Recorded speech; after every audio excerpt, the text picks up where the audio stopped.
Oh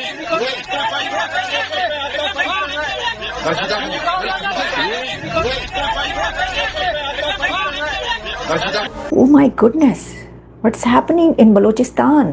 क्या हो रहा है बलूचिस्तान में, क्या हो रहा है कोयटा में? तो मैं जर्नैली आला से कहूंगा कि मर्द का बच्चा होता ना तो मर्दाना वार शिकस्त तस्लीम कर लेता कि एक निहत्ते बंदे ने तेरी सारी बंदूकें, तेरे मिसाइल, तेरे टैंक सब तूक दिया है उनके ऊपर। अन्नी मेरा मजाक है, कोई मजाक ही है ये पाकिस्तान के साथ मजाक है। You have become a bloody joke. अब अंदाजा करें कि ये आपको लग नहीं रही? ये तो मुझे धुरंधर की मूवी का वो लग रहा है स्क्रिप्ट। मुझे लग रहा है कि धुरंधर मूवी चल रही। इतनी कत्लो गारत गरी और इतनी मारा मारी, इतनी मार कुटाई। इन हिंदुस्तान इस वक्त अपनी वो हमारे जैसी कोल है उनकी राजस्थान में, उससे वो LNG बनाने जा रहे हैं। मुझे ये बताइए, हम अमेरिका बहादुर को ये नहीं कह सकते सर हम आपके पांव पड़ते हैं, हम आपके घुटने हाथ लगाते हैं, वो तो हम लगाते हैं, लेकिन हम उनको ये नहीं कह सकते कि हम ईरान से तेल लें, हमसे सैंक्शन हटाओ, हमारे लोगों को 100 रुपए का तेल चाहिए। आसिम मुनीर 30 साल की हुकूमत करना चाहता है, लेकिन क्या इतने अरसे ये जिंदा भी रहेगा? सवाल ये है। किसका प्रमोशन होगा वो आसिम मुनीर डिसाइड करेगा।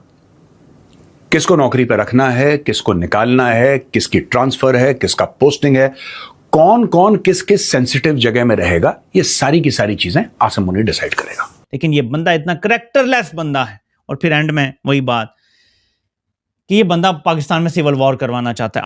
वही ड्रामा जो पहलगाम में इन्होंने खुद हमला करवाया और उसके बदले में पूरा पाकिस्तान भुगत रहा है इसको। नमस्कार दोस्तों, जहां एक तरफ आसिम मुनीर जिसने ऑपरेशन सिंदूर में भारत से लात खाने के बाद भी खुद को पाकिस्तान का फील्ड मार्शल बना लिया, उसी से रिलेटेड एक और खबर सामने आ रही है। इस वक्त पाकिस्तान में मुल्ला मुनीर को और ज़्यादा पावर दिया जा रहा है, लेकिन इन सब के बीच बलूचिस्तान से एक खबर सामने आई है कि कुछ पाकिस्तानी आर्मी के फौजी को दिन दहाड़े बलूचिस्तान के लोगों ने तमाचा मार दिया।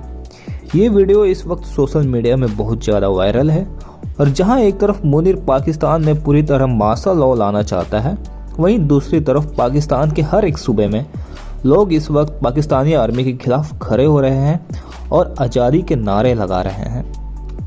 इसी टॉपिक पर चलिए आगे इस वीडियो को देखते हैं। चैनल को सब्सक्राइब और वीडियो को लाइक करना ना भूलें।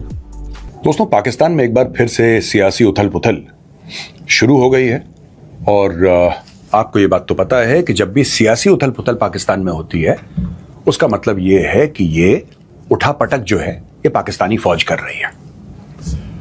27वीं तरमीम के बारे में, यानी कि जो संशोधन था, 27वां संशोधन पाकिस्तान के संविधान का, और 27th अमेंडमेंट, आप कोई भी जुबान में उसको बोलें, यह बेसिकली एक आइडिया था कि किस तरीके से आर्मी चीफ को और पावर देना है। वो बन गया CDF। मैं बात कर रहा हूं आसिम मुनीर की।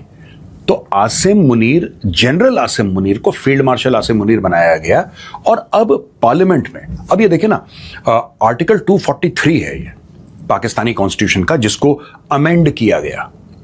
Article 243 of the Pakistan constitution, जिसको अमेंड किया गया। अब क्या हुआ है कि पार्लियामेंट के अंदर इस चीज को पास कर दिया गया। पास क्या किया है दोस्तों? एक फॉर्मलाइज्ड ऑपरेशनल स्ट्रक्चर। ये फॉर्मलाइज्ड ऑपरेशनल स्ट्रक्चर क्या है? चीफ ऑफ डिफेंस फोर्सेस, यानी कि he is the boss of the defence forces. आप ये बात समझ लीजिए, he is the chief of the defence forces, जो कि पहले से चलता आया है। पार्लियामेंट ने उसको कर दिया रेटिफाई। इसमें आर्मी, नेवी, एयरफोर्स तीनों के तीनों अंडर में रहेंगे so called field marshal Asim Munir के। तो वो ये कह रहा है कि जनाब ये हिंदुस्तान की जो एग्रेशन है उसके जवाब के अंदर वो कह रहे हैं कि जी नेट सेंट्रिक वॉरफेयर है, मल्टी डोमेन ऑपरेशन है, काउंटर टेररिज्म ऑपरेशन है, और बनियान अल मरसूस की जस्टिफिकेशन के तौर के ऊपर प्रेजेंट किया जा रहा है, जो जंग इन्होंने खुद छेड़ी। ठीक है, ये statement of objective and reason है। ठीक है, ये आप देखिए, मिनिस्टर इंचार्ज इसके ऊपर साइन कर रहा है। अब वही ड्रामा जो पहलगाम में इन्होंने खुद हमला करवाया और उसके बदले में पूरा पाकिस्तान भुगत रहा है इसको, फील्ड मार्शल, ये 30 साल अपनी जो है, जिंदा रहेगा 30 साल ये, लेकिन ये अपनी सोच फौज के अंदर कह रहे हैं कि जब तक जिंदा है भाई, इसने अपने आप को जो है वो इस्तिस्ना दिलवा दिए, और अब ये काबिज रहना चाहता है। और ये बहाना फिर बनाया जा रहा है इंडिया के साथ, इंडिया को बहाना बनाया जा रहा है, बनियानुल मरसूस का नाम दिया जा रहा है। आर्गुमेंट ये दिया जा रहा है कि रीसेंट ऑपरेशन ने इंटीग्रेटेड कमांड की इफेक्टिवनेस को डिमॉन्स्ट्रेट किया। ठीक है, ठीक है, ज्वाइंटनेस जो है वो मॉडर्न वॉरफेयर की जरूरत है, हम मानते हैं, ठीक है, लेकिन ज्वाइंटनेस और अनचेक्ड कंसंट्रेशन ऑफ अथॉरिटी एक चीज नहीं है भाई। तुमसे दुगनी तिगनी 4-5 गुना ज्यादा बड़ी फौज है इंडिया की, वहां पे भी चीफ ऑफ डिफेंस फोर्सेस है, चीफ ऑफ डिफेंस स्टाफ है, सीडीएस है, लेकिन तमाम सर्विसेज इंडिपेंडेंट ऑपरेट करती हैं और civilian command and control structure के नीचे हैं। मगर जिस लेवल के ऊपर पावर कंसंट्रेट की जा रही है उस पर सवाल बिल्कुल बहुत ज्यादा सीरियस है। ये मैंने एक चार्ट बनाया है, मैं कोशिश करूंगा कि इसको डाल दूं आपको समझाने के लिए। इतनी इस जो चैनल है at soldier speaks reloaded, soldier speaks Adil Raja की पोस्ट के अंदर मैं डाल दूंगा। लेकिन बात यह है पाकिस्तानियों कि असल मसला आसिम मुनीर से भी ज्यादा बड़ा है। प्लीज खुदा का वास्ता समझने की कोशिश कीजिए।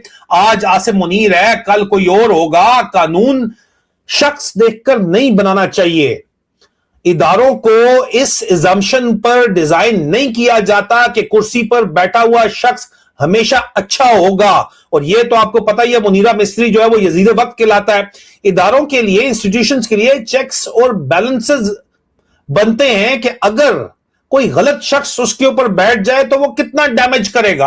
और अगर आप एक ऑफिस को इतना ज्यादा एनॉर्मस अथॉरिटी दे देते हैं कॉन्स्टिट्यूशन के अंदर, तो फिर सवाल आसिम मुनीर का नहीं रहता, सवाल प्रेसिडेंट का बन जाता है।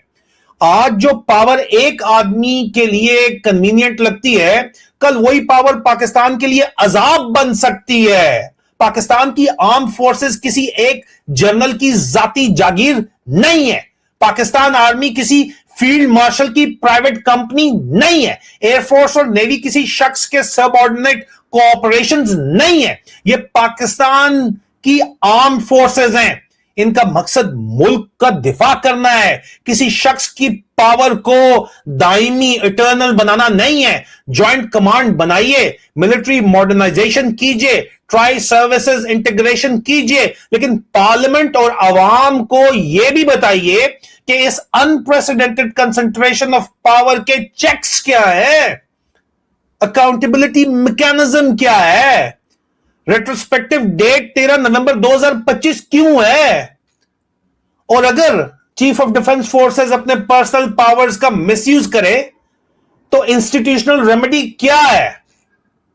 क्योंकि जब किसी एक ऑफिस के पास इतनी पावर जमा होने लगे तो जमहूरियत में खामोशी इख्तियार करना ऑप्शन नहीं होता।